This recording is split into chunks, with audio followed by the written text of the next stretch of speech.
kita ingin pertama ya, sebagai perguruan tinggi ingin melihat secara objektif dari sisi akademik bagaimana memposisikan perubahan KUHP ini dalam konteks akademik, khususnya keilmuan hukum pidana dan acara pidana, sehingga kita ingin terlepas dari kepentingan kekuasaan di kejaksaan, kekuasaan di kepolisian. Nah, kita ingin berada di tengah. Secara akademik, bagaimana sih suara akademisi, suara kampus untuk pembuatan rancangan KUHP ini?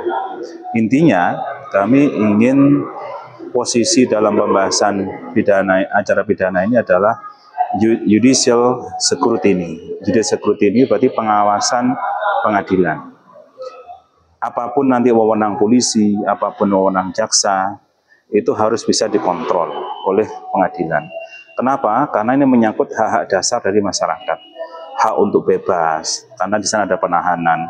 Hak untuk disangka tanpa ada bukti yang cukup. Ini kan seharusnya bisa dijaga agar betul-betul hak asasi manusia itu bisa ditegakkan. Karena korbannya ya nanti masyarakat juga. Gitu. Kita tidak berbicara pada seberapa besar seharusnya ini wewenang polisi atau wewenang jaksa, tapi yang kita inginkan adalah untuk perlindungan hak asasi manusia, seharusnya ada lembaga yang bisa mengawasi tindakan polisi maupun tindakan jaksa dalam penegakan hukum.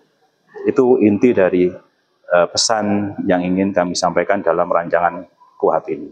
Apa memang lembaga seperti Komnas HAM atau Ombudsman itu belum cukup tahu? Nah, mereka kan tidak masuk di dalam SIPP, sistem peradilan pidana, karena Komnas HAM, kemudian ada polisi namanya apa? Kompolnas, jaksa ada Komja kan gitu kan? Itu kan tidak masuk ke dalam sistem.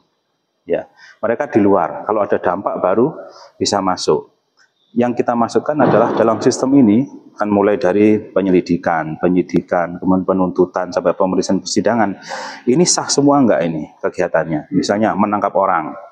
Menangkap orang sudah sah apa belum? Nah, syarat-syarat sudah dipenuhi belum? Nah, ini kan harus bisa dikontrol. Nah, kayak misalnya Komjak, kemudian juga Kompolnas kan tidak bisa masuk ke dalam. Nah, kita ingin itu sudah embedded, sudah masuk di dalam satu sistem peradilan pidana. Disitulah pentingnya judicial scrutiny. Bulan-bulan sebelumnya kan juga gencar soal kritik tentang RKUHP itu.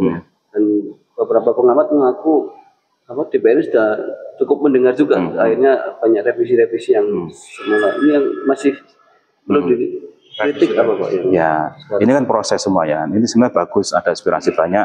Kalau MK mengatakan ini kan dalam rangka meaningful participation ya. Itu kita harapannya begitu. Nah, karena banyaknya masukan itu kan masukan macam-macam. Kayak kemarin yang hari ini ditulis oleh salah satu media nasional itu, ada masukan dari advokat. Di sana menginginkan dalam proses itu nanti bisa ada deal antara jaksa dengan koruptor yang didakwakan. Kan begitu. Kemudian nanti bisa kalau misalnya kerugian faktualnya sudah dikembalikan, bisa dihentikan ini dakwaannya, tidak sampai ke penuntutan. Nah, ini kan masukan-masukan dari masyarakat. Nah, kami memandang dari perguruan tinggi, ya apakah harus seperti itu? Ya, karena kan mesti masukannya bisa di detik-detik terakhir, nanti itulah yang akan jadi draft kan gitu. Nah, kami memandang, ya kita tetap harus memberikan masukan. Misalnya kita memandang kalau seperti itu nanti kan akan menjadi transaksional antara jaksa ya dengan terduga atau bukan terduga lagi terdakwa koruptor ini gitu. Nah, mereka akan ada deal-deal. Nah, ini kan yang kita harapkan tidak terjadi. Karena kalau untuk kasus korupsi ini kan sebenarnya kasus yang khusus ya. Bukan seperti pembunuhan, bukan seperti pencurian yang itu korbannya jelas. Kalau dimaafkan ya sudah selesai. Mereka restoratif justice. Tapi kalau korupsi seharusnya yang memaafkan kan masyarakat seluruh Indonesia. Uang waktunya dibuat untuk bayi, untuk pembangunan jembatan yang gara-gara dikorupsi. Siapa korbannya? Kan begitu. Nah, sehingga karena ini menjadi extraordinary crime, korupsi ya seharusnya tidak menggunakan mekanisme itu. Jadi kita tetap ingin mengawal ini pada jalur yang ya menurut kami dari sisi keyakinan akademik ini benar gitu, mewakili rakyat.